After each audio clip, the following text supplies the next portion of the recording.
I found out that my perfect husband is having an affair with my evil high school bully. Now, I am divorcing him without telling him the reason so he could not get a closure. I grew up in a small town and this woman bullied me severely in middle and high school. This bully would throw food at me, call me names, and physically assault me. One time, she put a ton of gum and slime all over my hair that I needed to cut it off almost bald. She spits at me and basically makes my life a living hell. I even thought of ending my life. After graduation, I did everything to find a job in a bigger city and moved, leaving all the hurtful memories and trauma. I worked hard for a year, found an apartment, bought a car, and later started college. That's where I met my husband. We got married 2 years ago and now, I'm 8 weeks pregnant, but he doesn't know yet. One day, my bully reached out to me after we bumped into each other at a party. I was shocked to my core and suddenly felt like running away again. She was new in town and said that she was glad she saw a familiar face. She never acknowledged what she did and I never confronted her. I didn't want to open old wounds. However, I wasn't going to befriend her, so I just rebuffed any attempt of reconnecting. She still moved in the same crowd as my husband and me. I never told my husband anything about her or our past.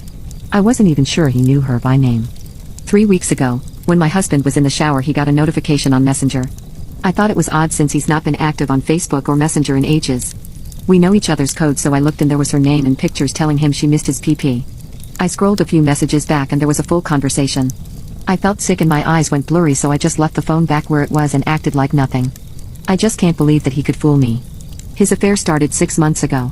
There were no signs, no indications, no change of behavior, no change in the bedroom. Over the next 2 weeks, I looked at his phone whenever I could. I found out that my husband deleted Messenger when he didn't use it, except for the time he forgot. I started doing the same. Whenever he's sleeping, playing games, or out for a run, I took his phone and installed Messenger. I could trace back their relationship 6 months. They've been sleeping together for 4. A lot of graphic descriptions of what they wanted to do or have done to each other, but also a lot about me, although it was often one-sided. It's always my bully asking questions and trying to get answers about me, and my husband either reluctantly answering or outright telling her not to talk about me. But they've discussed my intimacy life and apparently, I'm vanilla. To her constant questions about whether he preferred me better, he answered that it's different and he doesn't want to compare. Discussions about me often ended in him getting irritated and stopping answering for days. I have never cried my whole life combined compared to these last few weeks. I want to leave my husband, but I don't want to tell him why. I don't want to give him or my bully the satisfaction of knowing that they hurt me.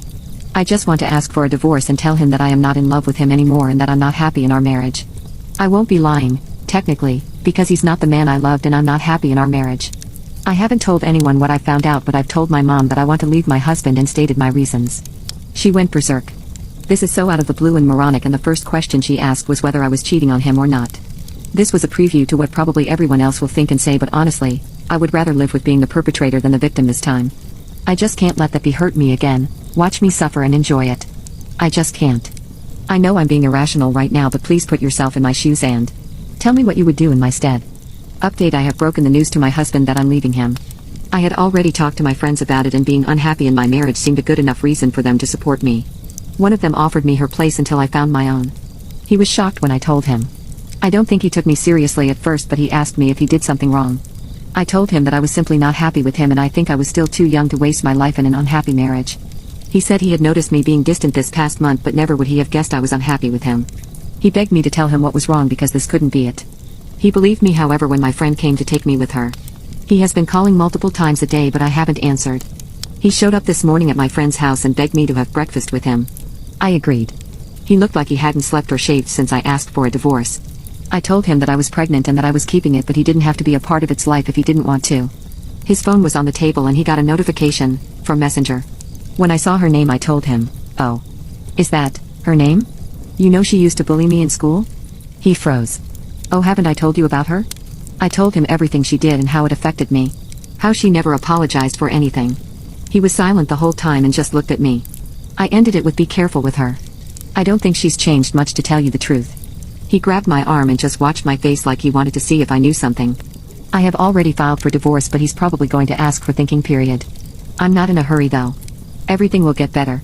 For now, I want to cry, try to get over him and heal, and be there for my baby.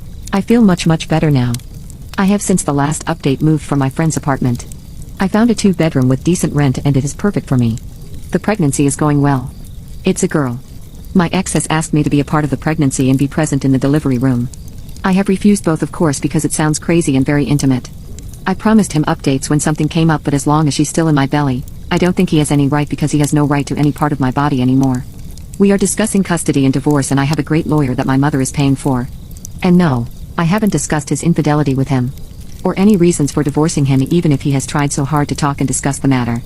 All he gets from me is that my decision is final and that I'm not in love with him anymore. I have told my mother and my closest friends about what really happened. They were relieved that I wasn't just going mad and probably that's why my mother is helping me with the legal fees. In regards to my high school bully, my ex ended his relationship with her after I filed for divorce. Probably after my talk to him when I told him who she was and what she's done to me. About a month ago she texted me that she needed to tell me something. She had been sleeping with my husband and she was sorry about it. She said, "I feel like I need to tell you this." I answered her that he wasn't my husband anymore since I was divorcing him so that it was fine she could have him. She replied, "No, I think our affair started before you two broke up." I'm sorry. I answered her that it didn't matter when it started since we're divorcing but that I was curious as to why she would admit doing something this pathetic now. She didn't answer. My ex never talked to me about that. I have no idea if he knows that she has contacted me. Sometimes it feels like he knows that I know. The way he looks at me like he's about to cry. I hope he's remorseful. But I don't know. I have been good at avoiding him until my girl is born and I need to learn to co-parent with him. It feels good sometimes that he's not doing all that well. He seems genuinely sad. And again I hope it's remorse. It feels safer to think that my baby's father has a conscience. It makes trusting her to live with him when she eventually is ready for shared custody. I don't think he will ever acknowledge anything or apologize to me. My daughter will never see her parents as in love as they used to be and it makes me sad. I hope she will forgive me. I wish he was still mine and none of this has happened. But this is the next best outcome. And I hope it was worth ruining our experience together, whatever he got from her.